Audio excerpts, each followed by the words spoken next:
Hai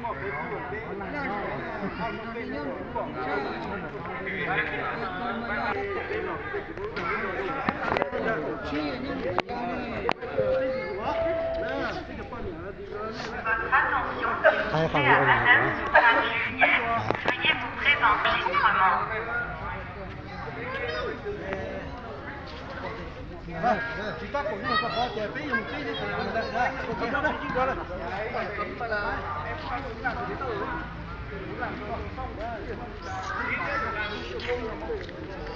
chỉ tông máu nè, chỉ tông máu nè, số mình con tem gì à, nhà nó cũng chưa được nhà. Votre attention, s'il vous plaît, à Madame Vanille.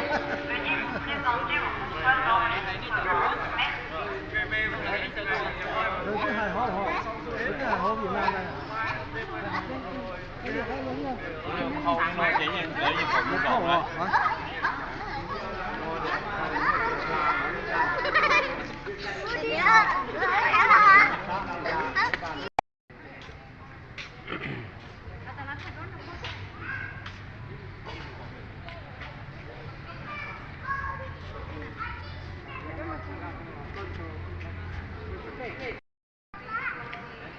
nhớ trong nó được xí thiết tận dạng cái lò sấy bê nè truyền thống bằng thi là gạo xa nó giao thông cái tỏ ta tỏ xa để tôi tỏ hậu trà có trải như phòng của nó này để ta tỏ như một chế cho đã lâu cho người ta cho đã còn xa tua chỉ này kia xa mong khứng là chuyện gọi là sợ kỹ luôn hắn bằng nó tay to Việt Nam là nơi